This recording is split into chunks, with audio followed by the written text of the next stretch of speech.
The season is nearly upon us. 1 week to go. Welcome to the Blue Monday podcast.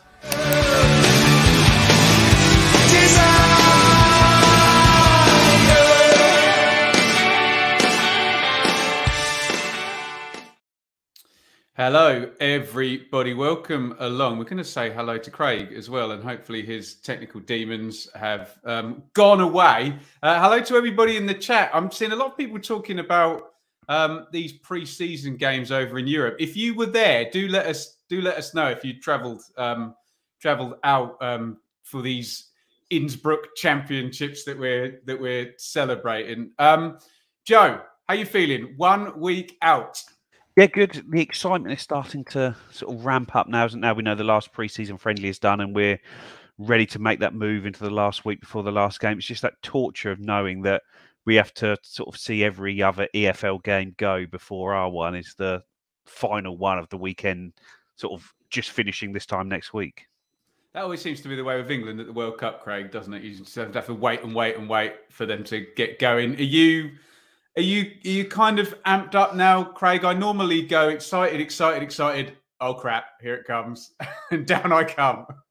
Yeah, well, I luckily I got to go to Collier and watch the Luton match. I hadn't been to any pre-season games before then, so it's sort of just been happening, and you'd been catching up on it. But having gone to that one, and having watched both the Innsbruck matches online, yeah, it's now whetted the appetite, shall we say, and finding yourself yesing at the telly in a pre-season friendly when we score a goal.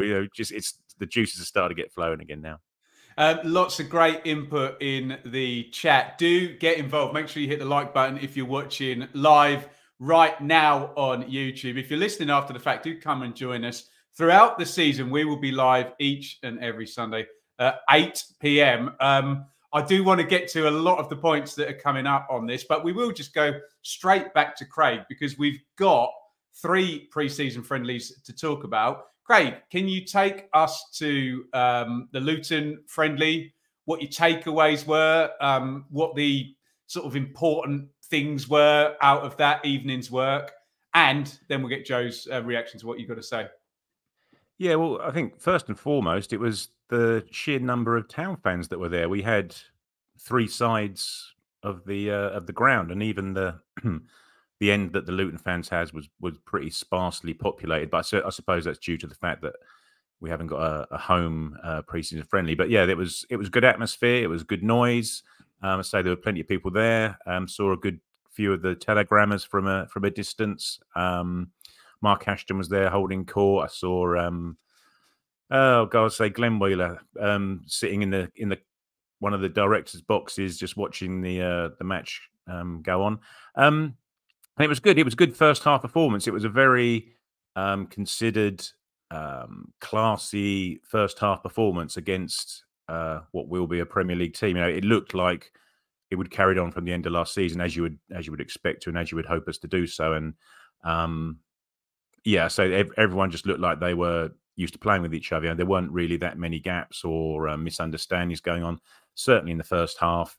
And as things tend to happen once the second half starts and some of the backup guys come in and substitutes are being made both for us and for Luton, then things get a bit bitty and things tailed off understandably towards the end of the second half. But yeah, an impressive first half, first 60 minutes of football, really. Everything. Probably the only downside was Broadhead limping off and sitting on the bench with an ice pack on his thigh. But Harness played centre midfield with Morsey. Taylor looked a little bit maybe of the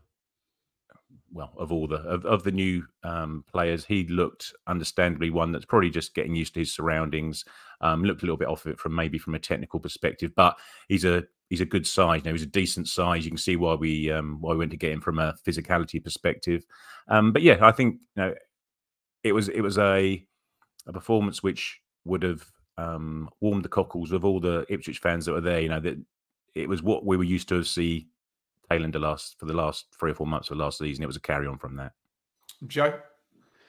Yeah, sort of echo what Craig said there, really. And it was funny because we had the Preston friendly the week before where we played really well, and I think that was sort of one everyone was thinking, "Wow, how good do we look?" And then it went into the Cambridge Stevenage friendlies where we sort of lost both the games, and from sort of people we spoke to at both games sounded like both the games were really lethargic performances, and that's the sort of thing that does happen in pre-season every now and again.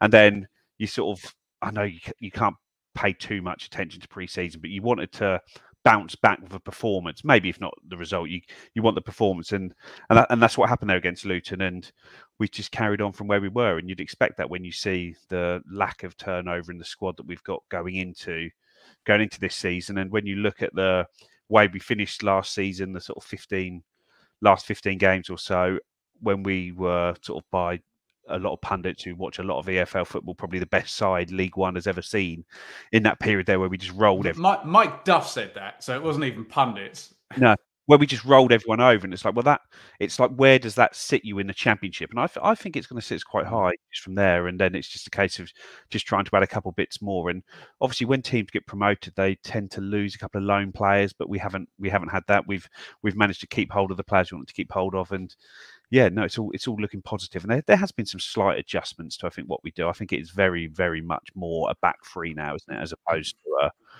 back four, which had become for a while. One thing I was looking forward to seeing, actually, that's just reminding me, Joe, is Leif Davis playing this like inverted in advance of the centre midfielders, sort of number 10 in effect, and yet another number 10. But he was just wide, very, very wide, chalk on his boots for the whole match. Basically, him and Danassian were on the touch lines. You know, there was no coming inside on against Luton in any case. It will be revealed, and I'm sure the 8 million Sky Sports cameras at 5:30 p.m. or was it 5 p.m. is on the Sunday, as you pointed out, we're going to have to wait. Are going to be all over our prospective formation there. Joe, can you lead off?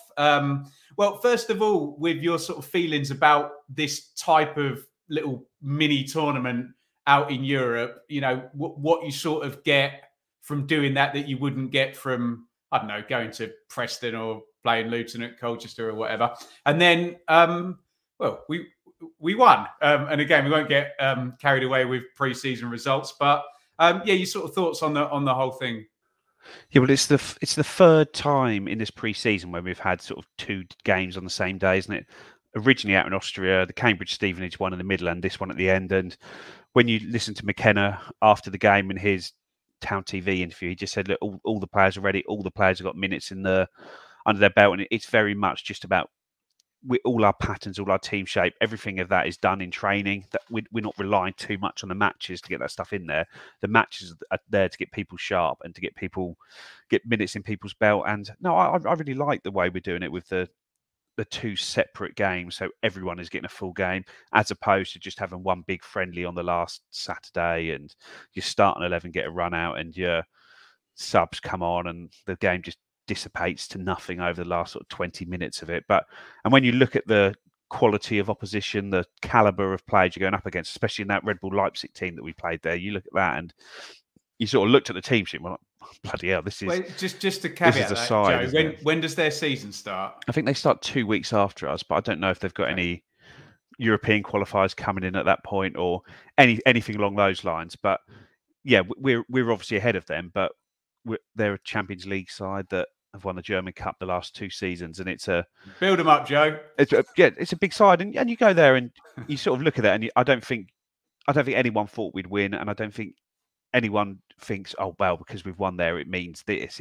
But it's still very, very good to go out there and win, isn't it? I think if you'd have said we're going to go out there, play 2 games, concede 1 goal, and that be from a goalkeeping error from a player who's not really likely to play a minute this season, then it's all good, and the goal sort of comes from where you want it to. Leif Davis assist, George Hurst header.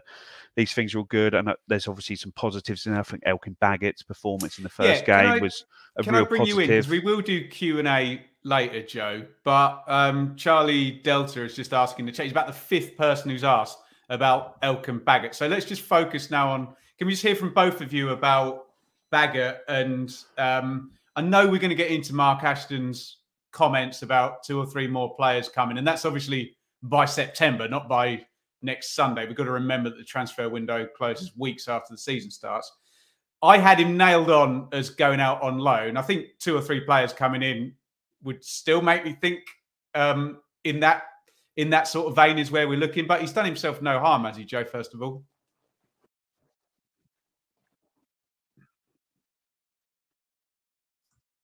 Finding a loan club, he's put himself in the shop window for that move, because you listen to McKenna at the end of the game, it's like, has this changed any of your plans for players? And he's just, no, we know the players' strengths, we know the players' weaknesses.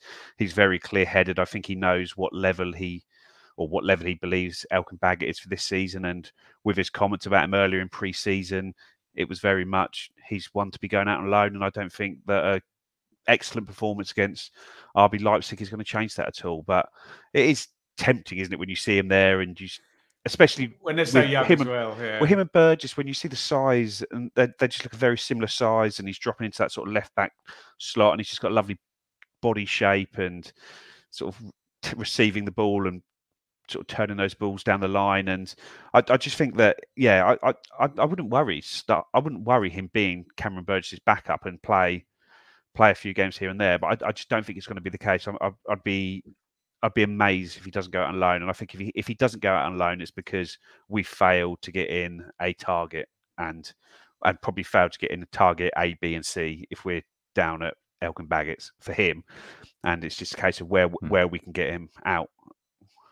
Yeah, what's your take on that, Craig? Because I don't want to rain on anybody's parade, but Wade Elliott didn't fancy him at Cheltenham, who I wouldn't say they were scrapping to survive. They were well clear in the end, weren't they, Cheltenham? But surely maybe a middling, maybe a top 10 League One side, or am I overdoing that a bit?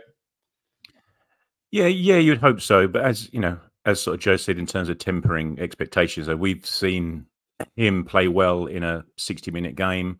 I don't think he did particularly well in the Stevenage match. I think it looked like they focused on him a little bit when he was in possession of the ball, for example. And as you say, Ben, he didn't pull up any trees whatsoever when he went to Cheltenham, having sort of brought him back from Gillingham in the hope to get him a good half a season of League One football. He wasn't entrusted, injuries aside potentially, but wasn't entrusted many minutes for a Cheltenham team. So, as Joe says about, I think coming back. Sorry, I think he came back from Gillingham because Neil Harris was there, and the owners came in and they were splashing some cash. So I think it was the case that he wasn't going to be getting many games at Gillingham in the second half of the season. He's good for Gillingham, though, wasn't he? So, but I just don't think it was a case of we're pulling him back to push him up. I think he was pushed back as well as pulled back, and then it was a case of finding him something else. Sorry to.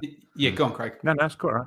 No, I was going to say, and also, excuse me, as Joe was saying about pre-seasons being used for minutes in people's legs because they're doing all of the work on the training ground, which is an interesting point because, for example, our centre midfield, Luongo hasn't been available, but very rarely we played what we'd say would be our first choice centre midfield. It's always very much been throughout all the pre-season. It's been like a senior player and their respective backup for the other partner, if you see what I mean. It's never been our first 11 playing all together, or majority of our first 11. So again, you know, you'll entrust these guys who are seeing Baggett play. They know they've mapped out his career for him certainly over the next year or two.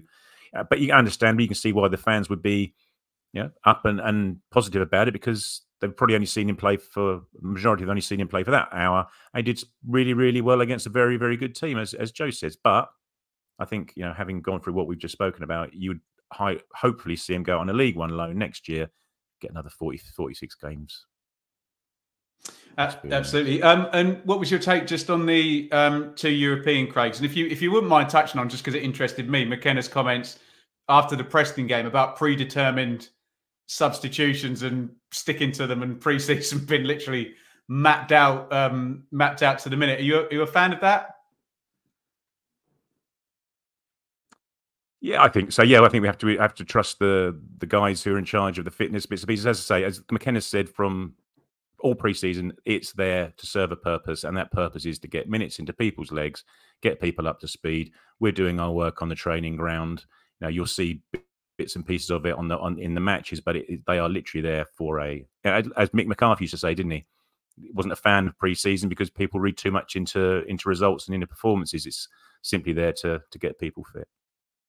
100%. We will go on and have a little look at the squad in just a second. So we're going to talk squad depth. So if you're in the chat right now, get your thoughts on that. But we are very pleased for another season. I hope you'll indulge us. Always helpful for the pod to be partnered up with our friends at Innovation Labs. And we're really happy again to have them as the flagship show sponsor for another season. And we would love to hear this quick message from them right now. Innovation Labs is business hub and co-working space with strategic locations across Suffolk. Our aim is to foster innovation, entrepreneurship, business growth, and the development of an AI centre of excellence in Suffolk. Monthly hot desks are available from just £79. For more info, head to innovationlabsgroup.com or contact info@innovationlabsgroup.com. Innovation Labs, providing support for businesses across Suffolk. Locations in Stowmarket, Ipswich, Sudbury, Woodbridge, with more to follow.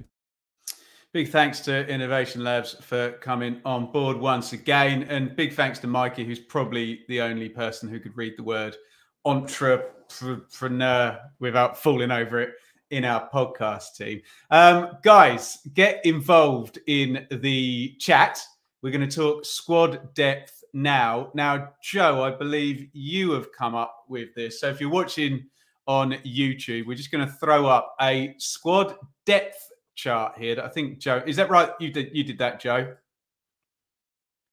And he's muted. You're muted, Joe. So Rich made it look pretty, but I but it's come out of your names brain. and places, yeah. There you go. So we have basically a sort of 4-2-1, 4-2-3-1, excuse me, formation up there with the squad depth. So Walton, Hladky and Slicker as the goalkeepers.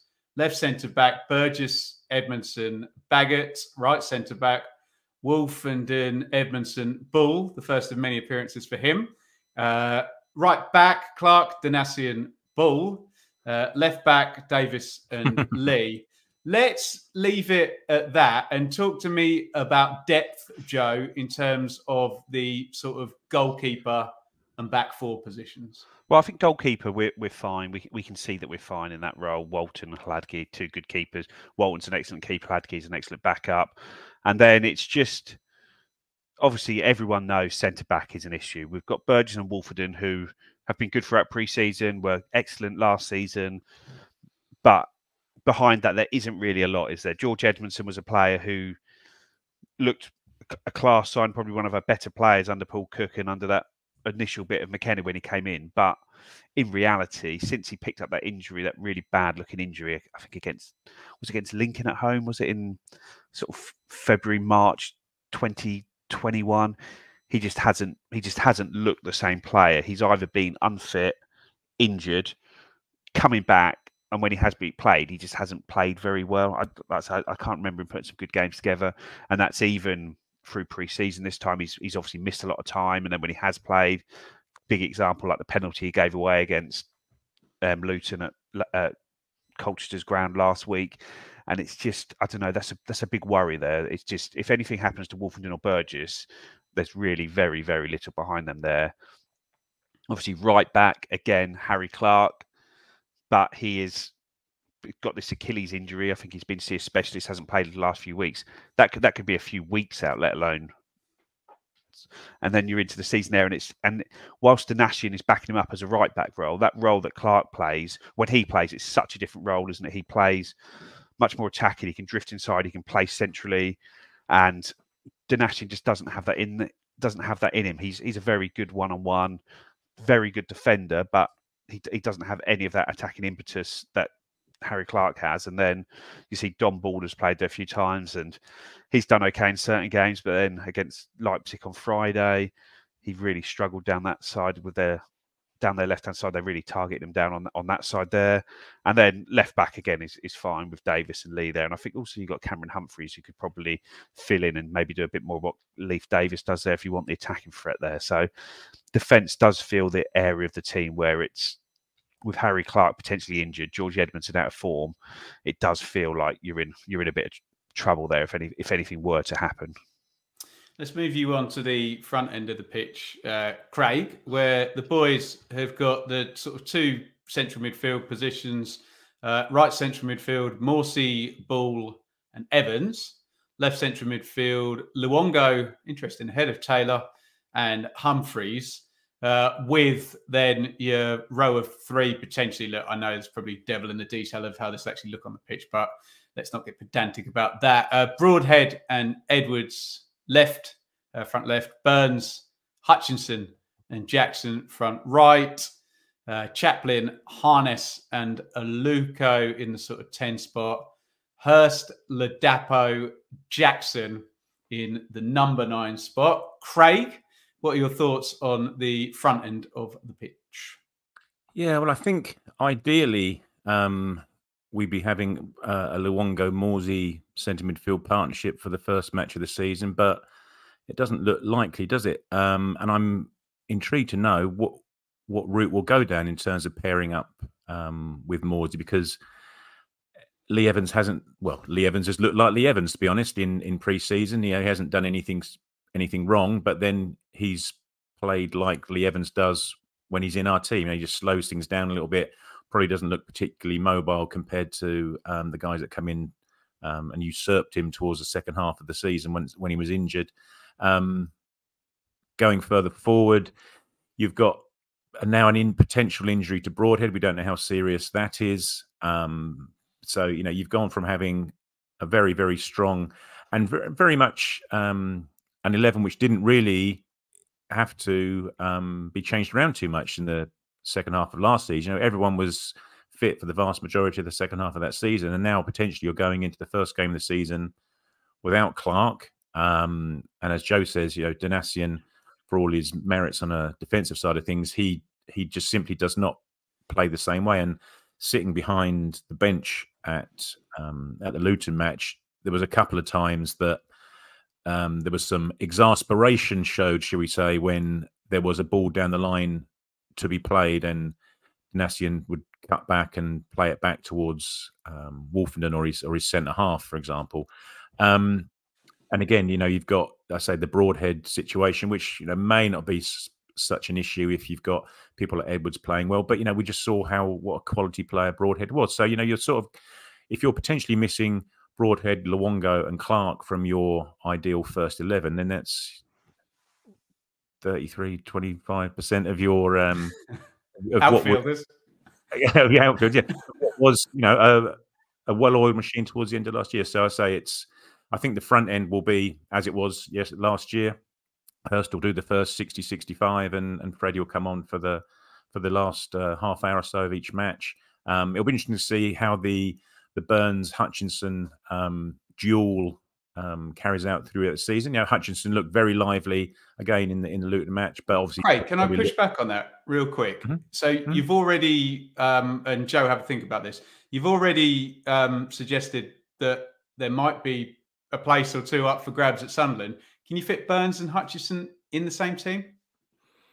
I don't suspect so. Because I say Hutchinson looked very good, looked very, very lively in the Luton match, but on occasions he looked like an 18-year-old who hadn't played a lot of senior men's football in terms of decision making and passes he was trying or just releasing the ball at certain points. But you can see that he will hopefully play a very important part to us this season. Once we get to a point, I think some of the Telegram guys were saying that if you get to a point in the season whereby you're bringing on Kyle Edwards and Hutchinson for the last 20, 25 minutes of matches, they're just going to be running at people left, right and centre. Once they start getting, and they had a bit of an understanding, but once he gets more involved, I can't imagine they'll entrust Hutchinson to be playing away at the Stadium of Light on the first game of the season. It could well be a more solid harness type match and selection, I would have thought.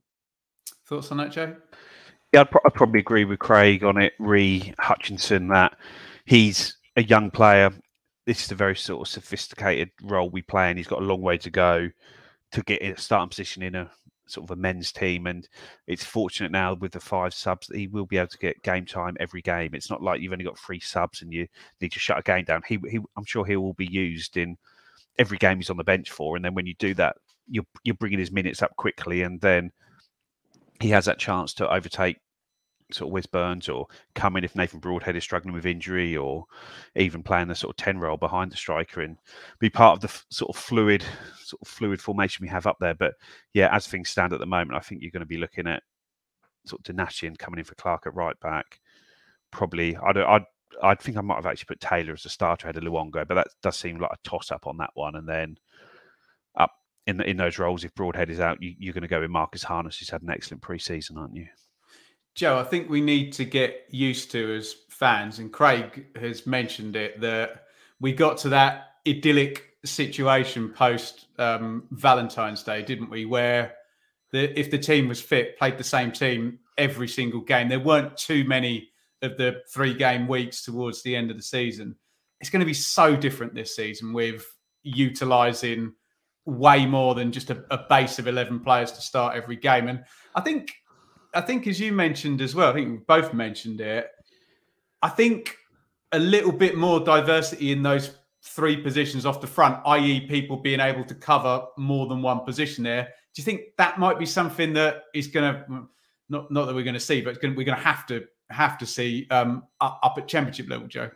I don't know, to be honest, because McKenna did tinker a lot through the first sort of year of his role, but then it seemed like these players are just better than the players that come in for them, and they've got a better understanding. So I wonder whether we are going to almost try and roll with the same 11 where we can do, because whilst the Championship is a sort of relentless beast, it does have the international break, so you do get the sort of 2-week stoppages every now and again. The problem we have is that Wes Burns and Nathan Broadhead, two of the players you probably want to wrap up in cotton wool, will be ones that head off, and they don't get the 2-week break. So there may be some rotation on that side. But I guess the thing that might point to it is the fact that Shawnee Aluko's been given another year's contract. Is it going to be that there are going to be certain games where you want to play him with a couple of flyers in those roles so that he can try and get on the ball deeper on the pitch and play balls like the one he did to Caden Jackson at Burnley away in the FA Cup replay, and the Jacksons, the Hutchinsons, the Edwards, the guys who are just sort of sheer out-and-out pace, that he can try and find them with the ball. But I personally wouldn't be surprised if we do just try and roll with an 11 main starters, and the subs are the subs. Like I say, last year, Caden Jackson, Kyle Edwards, these guys played like 30 games and started 3. There were some incredible stats, really.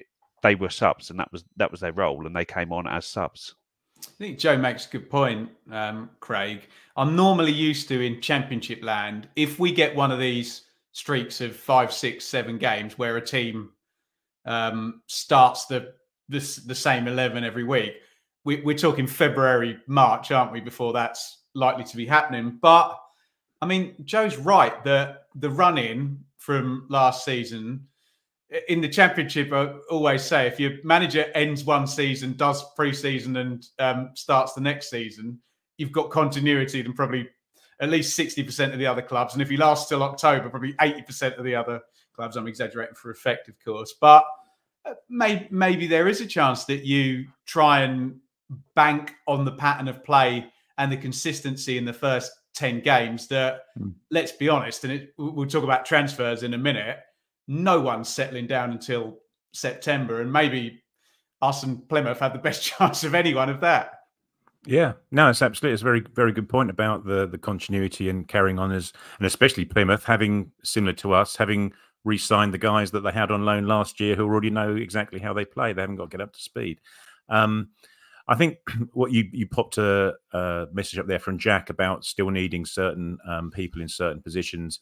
I'm not entirely sure about the left back. I think we're covered, as Joe said, from Davies, Lee, and potentially Humphrey's perspective. But I think maybe the others, he's exactly right in terms of a centre back we've spoken about previously. But then the centre forward's an interesting one, isn't it? In terms of whether, I don't think you'd persuade anyone to come along and be a third choice centre forward.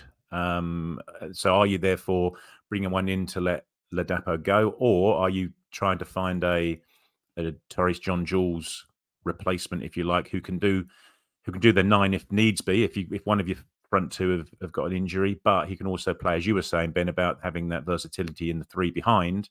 he can also play one of those three. But Ollie Watkins, not saying we'll get him, but that type of player, yeah, absolutely. And it may well end up being Therese John-Jules, but probably not until the end of the season and end of the transfer window, until we've maybe exhausted a few other options. Well, let's talk about transfers then, Joe. And as much as we'd all love to sit here on our ivory tower and talk about business being done nice and early and, getting things ticked off, would you be at all surprised if because everything just gets pushed back, doesn't it? With, people grandstanding and people trying to get the best deal, etc., etc. You wouldn't be surprised. Well, let me ask it as a question rather than give you my opinion in the form of a question. But would you be surprised if this went all the way down to the final week of August?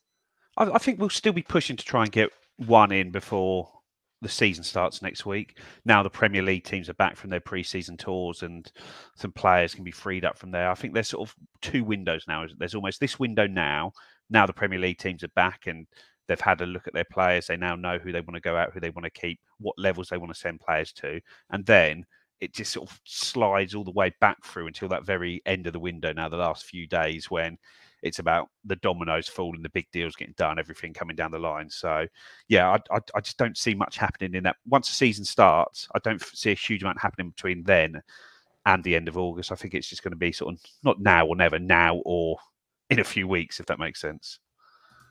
Yeah. Anything to add to that, Craig, especially in terms of your thoughts on the type of signing? Because you'd imagine the later deals are going to be either somebody on loan, somebody you've been looking at, but you've had to maybe wait for, that they haven't been able to be particularly aggressive about, or just something left field. And we would all like to think we're not doing the left field, although maybe last summer there were a couple, weren't there? Yeah, I was going to say, well, the Gassan had me. Poor old Gassan. Yeah, poor old fella. No, I think Joe's, without wishing to smoke up each other's backsides, without wishing to agree with Joe, I think it's exactly right. And I think it was you were saying, Ben, on potential on one of you on your own channel, saying that those elite Premier League loans will be in the very, very, very last knockings of the transfer window, won't they? Yeah, you're talking about the ones that Middlesbrough got last year, Archer and Ramsey. And although, to be fair, Leicester have got Doyle from Man City, who was at Coventry for the back end of all last season. Yeah, and Sunderland the season before, wasn't he? Yeah, really good. There's a left centre back for you who would have slotted in very nicely. But there we go. He's gone a little bit further up the ladder. There's those two lads that are at Sheffield United as well. You just never know when a very young player comes down to the Championship and gets promoted. Does that automatically mean that they're going to be loaned to a Premier League club next year, or do they develop for one more year? But I dare say the 5 parachute teams might be ahead of, well, we know they'll be ahead of everybody else in the capacity to pay salaries for those types of players. Right, we'll come to questions in just a little bit.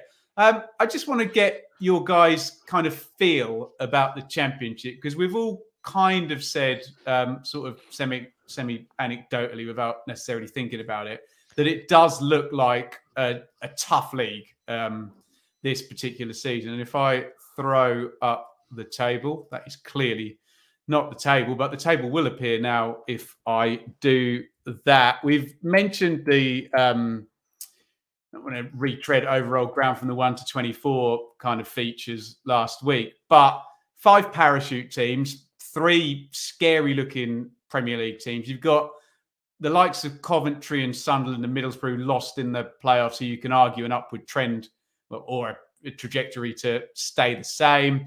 You've got people like Birmingham who've got real feel good. They've just been taken over. Doesn't seem to be one specific basket case, but they came up with us, and maybe Watford and West Brom in that regard. But what are your sort of general thoughts going in 1 week out on the kind of sort of the shape of the league, Joe, and the kind of hierarchy of it? I think that the Premier League clubs that have come down have all sort of done okay with who they've appointed as managers, haven't they? None of them have done a mad choice, have they? Like sometimes like Watford come down and they just go for someone who's never managed in England, or like say like Rob Edwards, where they promote him from 2 leagues below.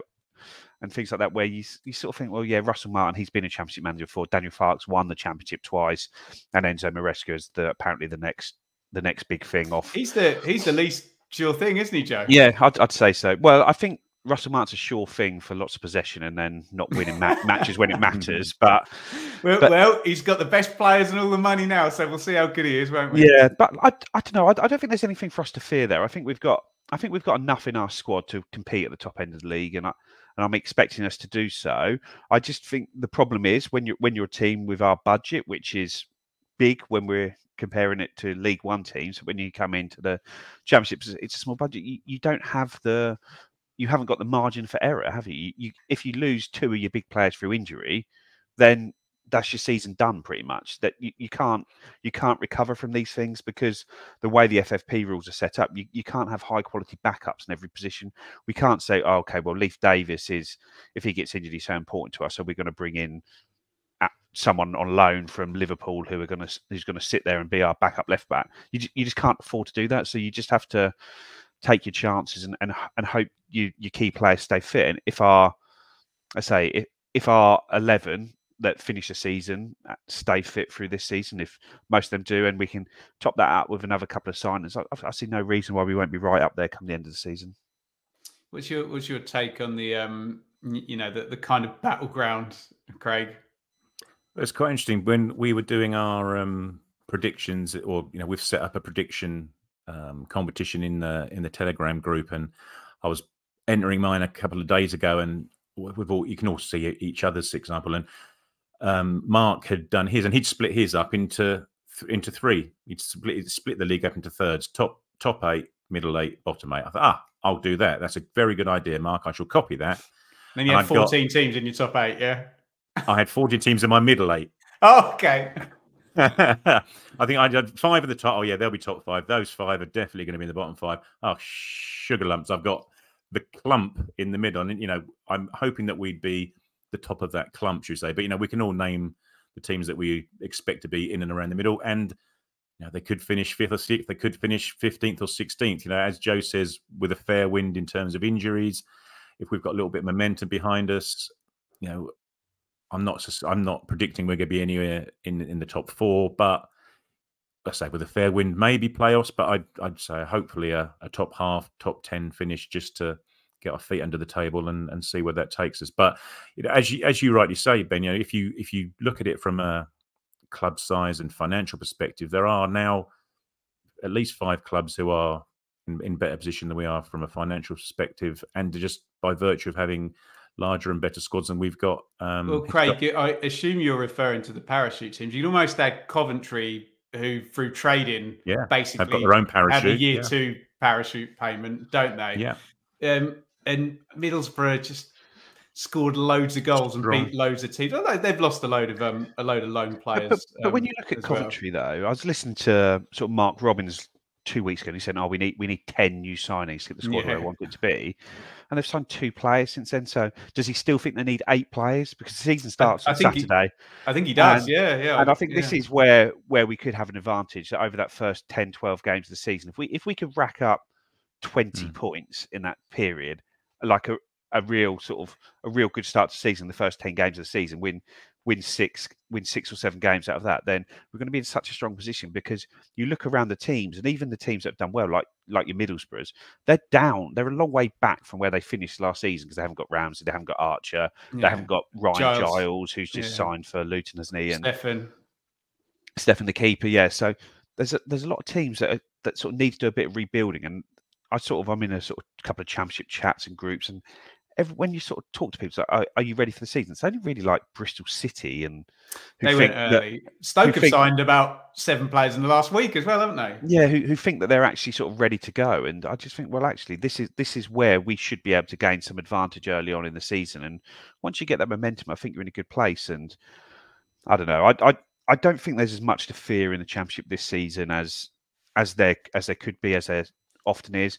But it's just the same as any season. If the parachute clubs get it right, you can't keep up with them, and you just have to hope that it's a season like last year where you have a Watford and Norwich, and they're just absolute dross, and you just have to hope a couple of teams like Russell Martin comes into Southampton and they can't win games, and then 3 months to get going. Yeah, they panic and then they sack him, and Farke goes in at Leeds and he has a season like the first one at Norwich where they finished nowhere in the table, and Maresca isn't the next big thing. You have to hope a couple of these things happen for you, because if they don't, there's no chance. There's no chance of fighting for that top of the table. If Leeds, Leicester, Southampton, Watford, and Norwich get it right this season, it'd be like League One last season. You can't compete, but where you have like 5 teams all over 80 points and 3 of them nearly at 100, right? But the reason these teams have been relegated is because they're not in a good place. They're not set up well on or off the pitch, and it's not just because you look at the bookies odds and it's always like the top 3 of the 3 that have come down, and it's hard to argue against it. You look at the Leicester squad and think, wow, what a squad they've got. But that's a squad that got relegated last year because they weren't very good, and they've also lost some of their better players from that as well. So it's not like all of a sudden. I would counter that, Joe, by saying that's also a squad that finished 5th twice in a row in the last 4 years. They might not be the best example, but Leeds were a side that were carried by Marcelo Bielsa's brilliant tactics, and then they just managed to scrape up the season before, and then couldn't defend the following season after that. So I don't see that they're like a big Premier League quality squad that's just going to be like that, turn it on. And these teams get relegated for a reason, and not many teams lose every week and then start winning every week. There's normally a transition between the two. No, and there's an expectation from those clubs' fans, isn't there, that they will be at the top end of that table. And if they do get off to a slightly dodgy start, then you wouldn't want to be in Ellen Road, or I was going to say Filbert Street. Filbert Street, the Walker's Bowl. Yeah, quite. The King Power Stadium, I'll have you know, and I will be there next Sunday to see Leicester versus Coventry. But you're all going to be focused on Sunderland versus Ipswich, which we will be covering immediately after the game. I think I'll probably do both, actually. Carry on, Craig. Out of the 24 teams in the Championship, though, 14 of them will sack their manager at some point this season. So it'll be close to 4. If it's 14, that'll be. I think I counted it. It's weird in the Championship because, like last year, you got things like Paul Warne left, but he didn't get sacked. There were a few that kind of went out, and there were also the teams that, like Wigan, went through 3. QPR went through 3, and Blackpool went through 3. So there were a lot. QPR might repeat that again, to be fair. Maybe so. Yeah, they lost 5-0 to Oxford, but we're not paying attention to friendly results, are we? But Craig, sorry, we interrupted you. Your final say on the kind of lay of the land there, then. Yeah, no, I say exactly that. As Joe was saying, we don't know. We will need a lot of things to go in our favour for us to reach the top end of the league. And as you've said on here and elsewhere, Ben, historically, teams that come up from League One don't tend to end up in the top half of the Championship in their first. Yeah, so the stat, Craig, was Sunderland were the only one of the last 30 to be in the top 10 last season. Yeah. Playoffs, yeah. So you just hope from our own supporters' perspective, and to be fair, when I've seen people do their predictions, there's as many in 10th, 11th, 12th position as there are 3rd, 4th, 5th position. So you just hope that everyone goes in a little bit with their eyes wide open. That yes, we have been blowing away teams in the division below, and we hope that will take us on a certain amount of momentum into this year. But there are some big old clubs that we'll be coming up against.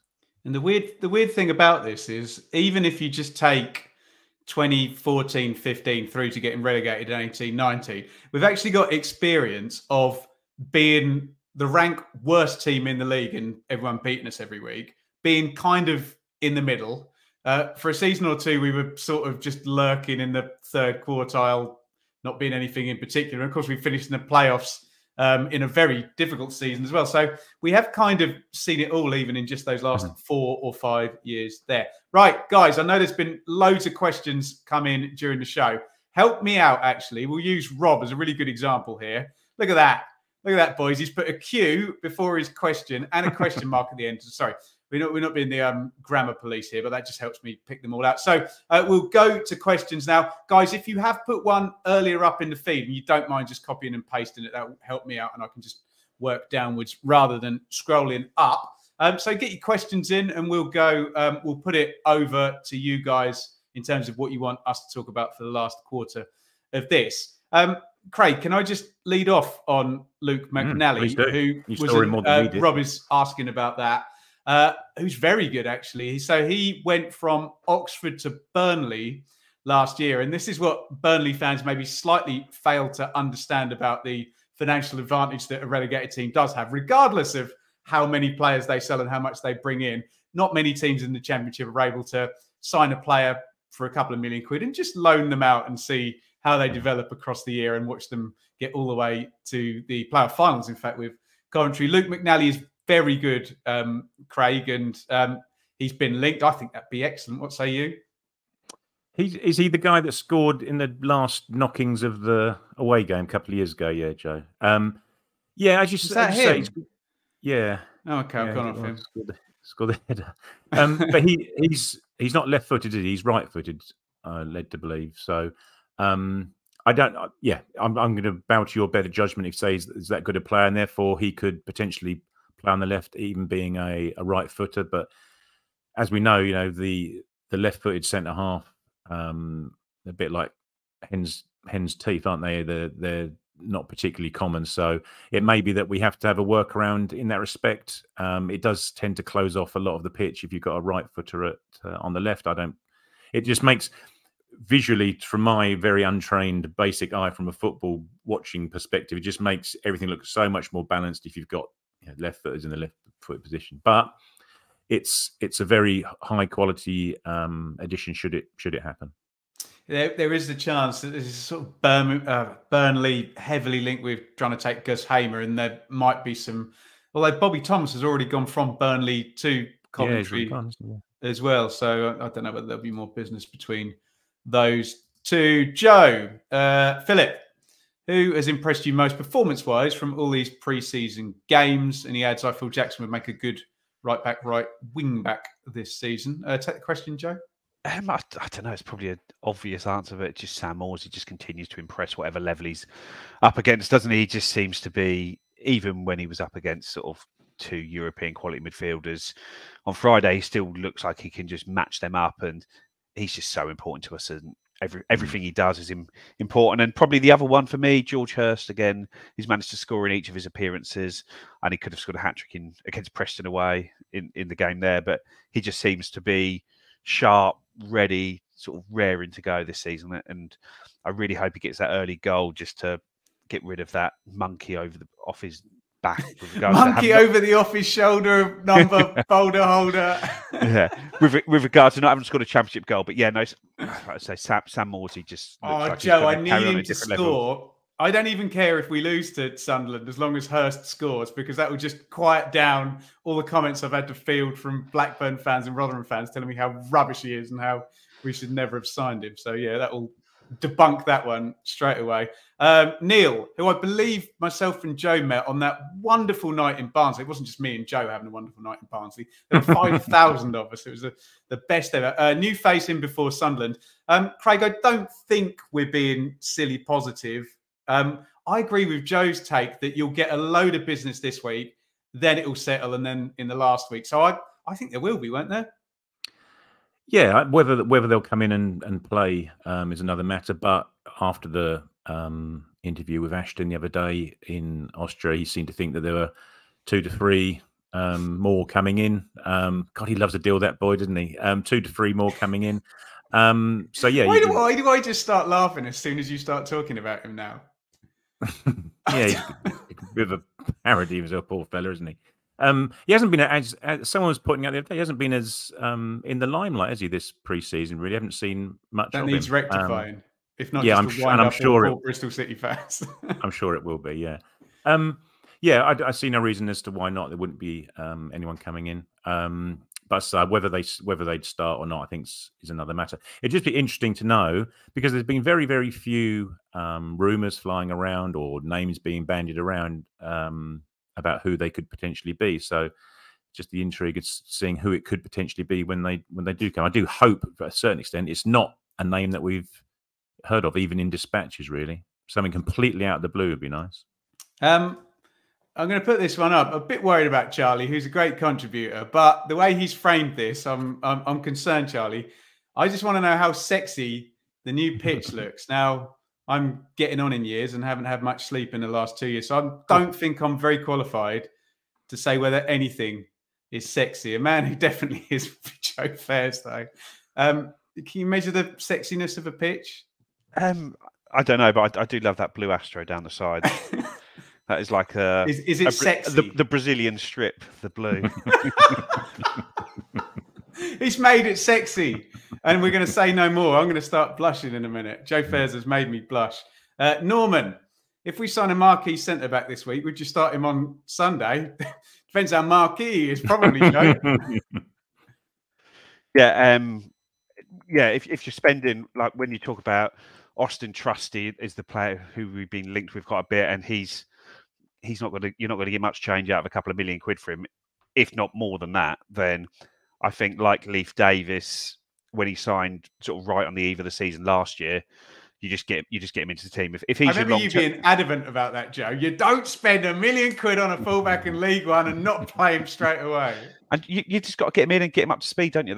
That's all you can do. And yeah, we'd have liked to have had whoever in previously in pre-season, but ultimately, if you pull out a massive name, left-sided centre-back, you get him in a team, don't you? And it's harsh on Cameron Burgess, but that is what will happen. There was no emphasis on the word sexy. It was there, though. It was there. It looked like it was sexy. You could have just asked how the pitch was looking, Charlie. You didn't need to use the word capitals sexy. And bold on mine. Right, this is a tricky one, Craig, so you can take this. Look, obviously, we are an outlet that broadcasts about Ipswich Town, so we have to be very professional when we talk about other outlets, and we do have ever-improving relationship with the club. This is not me reminding Craig to behave as he answers this question, but we're all very happy with Town TV being launched. And Craig, mind your P's and Q's and answer Aidy's question. What do you think of Town TV? I think it's looking very good and professional. What say you, Craig? In terms of, if I go purely about... Sorry, Craig. Ashley asked the same question. I'll just put that underneath. Sorry, go ahead. Yeah. I think if we just talk about the match presentation for the Innsbruck games, I was really impressed by it. I really liked it, and I think we can forgive them any gremlins and technical issues they may have had, because it's the first time they've had to do it. And I appreciate that the actual feed itself wasn't anything to do with those, so there's nothing we can do about the pictures coming in. But I thought what was really, really good was the pitch side presentation. Forgive me, I can't think of the host name. Is it James? James, yeah, it is James. And Matt Holland obviously is a consummate professional. It'll be interesting to see how often he's used and around this season for matches. And then obviously you can hang your hat on the commentary duo, who are, I think, obviously doing it from the UK from the same feed that we had. But no, I was really impressed with it. I was really impressed with the post match stuff, the interviews that Matt had done with Sam Morsey a couple of days back, which they replayed through the in between the matches. I just thought it was a really nice, polished presentation for the match days.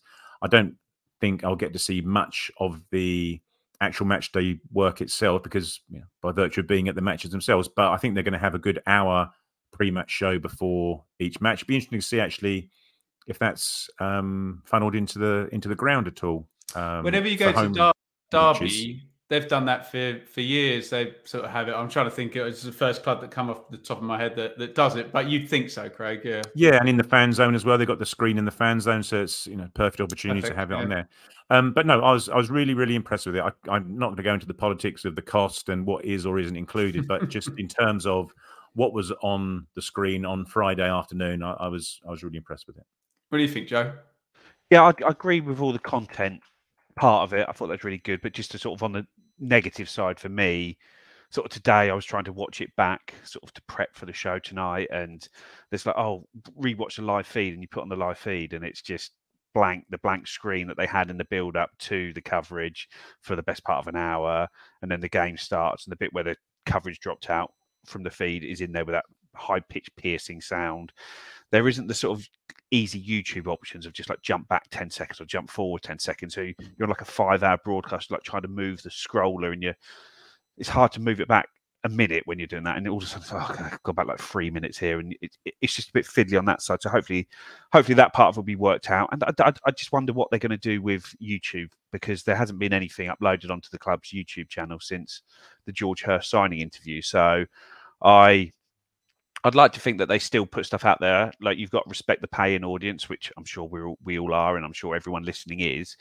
But I do think you still need to put stuff there to attract people that aren't paying at the moment, that may want to pay, that may, like my kids, watch YouTube and put it on and may stumble across stuff. So hopefully stuff I goes go over all highlights on YouTube. Yeah, and maybe just move stuff down the packages, line. And if we're going to do an interview with Kieran McKenna, the post match, it's going to drop on Town TV at 6 o'clock on a Saturday, and it might not drop on YouTube till 6 o'clock on the Monday. But it's just, I think you still need to get that content to as many places as possible. But I say these are all teething issues, so it'd be interesting to see there. But it'd just be nice to have some, like, someone clip up some highlights, edit some highlights from the Innsbruck games, because as it is, it's sort of quite an unwatchable package, that 5 hours trying to locate things happening in there.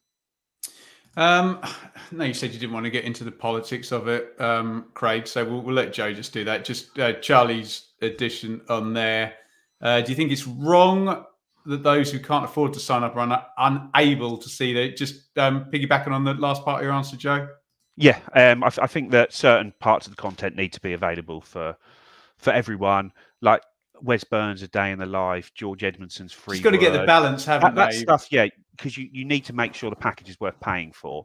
But when it's Kieran McKenna's post-match thoughts on the game, you need that to be available. But I think that is available. That stuff there. That's normally goes down Twitter promptly as well, doesn't it? They call it the freemium section, I think it was. But I don't know if you need to just be signed up rather than a subscribe to that. I don't know exactly, because I've obviously registered. So I can see it. Joe, I think there's probably rights issues as well, that I suspect the EFL probably have rights to hear from every manager after every game, that, you know, a club media thing can't just over, unless you're Alex Ferguson, just refuses to talk to the BBC for 15 years or whatever. So yeah, hopefully we won't see too much sort of disparity between the free and the paid platforms. And look, it's hard for us in our position to, you know, we want it to be a success, and there's probably going to be some gremlins, isn't there, like the boys have pointed out, and hopefully they'll reach a nice compromise that keeps everybody happy. And I will jump off this lovely fence that I am currently sat on at the moment and put Colin's question up. Craig, can we move quite quickly, guys, so I can get as many of these done as possible? Colin, I think the 60-minute games bring great morale and confidence. What do you think, Craig? Yeah, I think we've used them to exactly their capabilities. You know, everyone's pretty much. I think it was the post-match interview with McKenna, when I think he was asked about it now being a 60-minute game, basically. You know, how often it's only really our defenders and Morsey really that play 90 minutes each match. As Joe was saying about 5 subs earlier, you've got your front 4 plus one other. It won't be your back 4. So it is really now a 60-minute game, isn't it, for a lot of our players? So yeah, no, I think it's worked well. It's nice to just get as many people. When you've got a squad our size and you're having one 90-minute match, you're not going to get everyone requisite amount of game time. So I think it's worked out very well in pre-season. Yeah, it's not the first time they've done it. I remember a few years back, we went to Peterborough for a pre-season friendly, and the whole squad went, and there was 2 60-minute games back to back. So everyone got a game there. And I do just think that's just the way now. You've got big squads and everyone needs minutes now. It's not about games, it's about minutes. Joe, do you think Walton may go to Luton? I'll answer on behalf of everyone and say, I hope not. Obviously, Luton, so they had Horvath on loan from Forest all of last season for their promotion. Any thoughts on a link to Christian Walton in the big league? I don't think he'd go. To be fair, he's on a very good contract at Ipswich with 2 years remaining on it. If he was to go to Luton, yeah, he might get an immediate bump in money, but probably by not as much as people would think, because I don't think Luton are going to go mad, judging by their business so far. And if they were to then get relegated, which is probably the most likely outcome, then he'd be on a lot less than what he's on at Ipswich currently. So I think that it's probably financially a better move for him to stay here, and I don't think that Luton would be able to come up with the money that it would take for us to accept a bid. Yeah, you're right. And we're not going to sell him for 2-3 million quid, are we? But Joe, as well, if you do fast forward on your year okay, if he goes to Luton and Luton stay up, all bets are off. Fine, good move, well played, son. But then you're 1 year of a contract left at Ipswich in hopefully a very nice negotiating position, assuming we haven't finished in the bottom 6 of the division. I'm going to move it on. Craig, do you think, this is Joe asking, are Wolfen and Burgess a good enough partnership for the Championship? If you'd have asked me in December, I'd have probably said no. But I think 50% of it is. And we've been questioning poor old Burgess, haven't we, for months and months and months. But as the majority of questions that have come in about transfers and vacancies that we should potentially fill, it has been, unfortunately, that left centre half position that we've been looking to fill. I don't know if Burgess is, if I'm being brutally honest, but we don't know until they start playing. He's surprised us last year by coming into his own and more than holding his position. So we may not have a choice for the first 2 matches of the season. I've been predicting Caden Jackson's going to be sold for probably like the last 17 transfer windows as well. So there will be wrong predictions made on this podcast. Rob, I'll answer this one. Cannon for 1 million season-long loan from Everton. Good stats at this level. Lots of championship interest, worth a punt.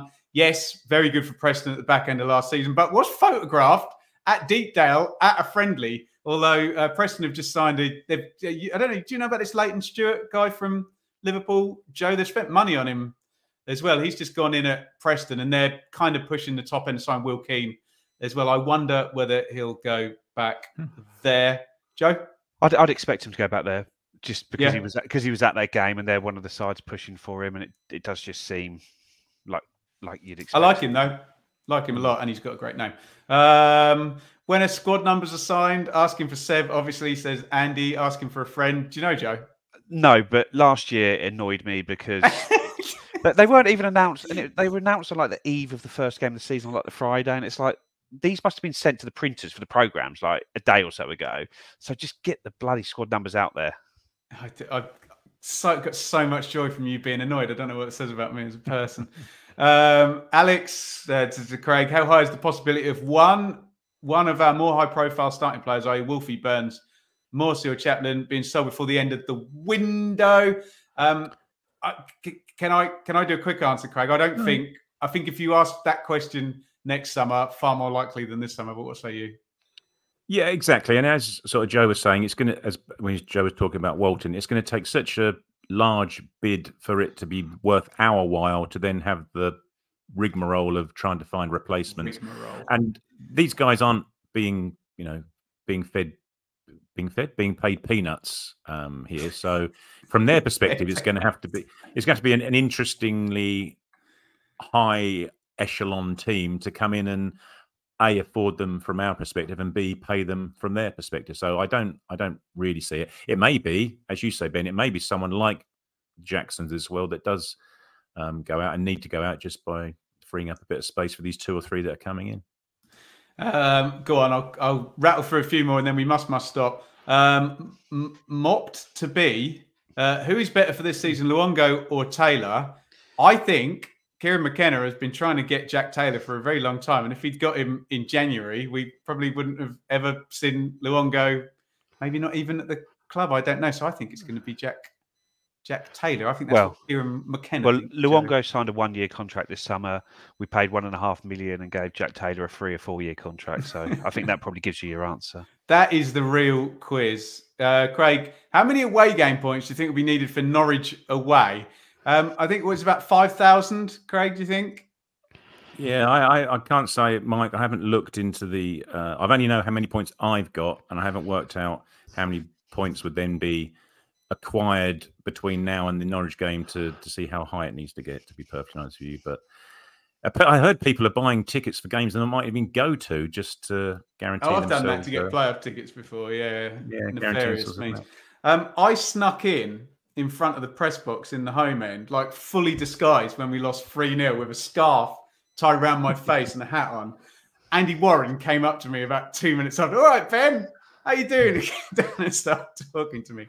Although I was sat right behind Paul Lambert when he did his pro wrestling, I'm going to get sent off business. But there you go.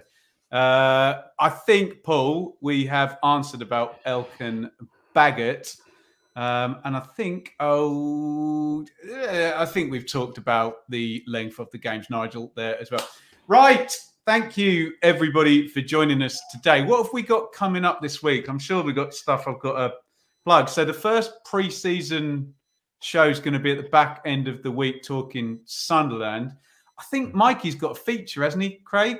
There's something I believe out. He's got a combined Sunderland and Ipswich 11 video he's got coming out. Okay, so that's going to be up on the YouTube channel.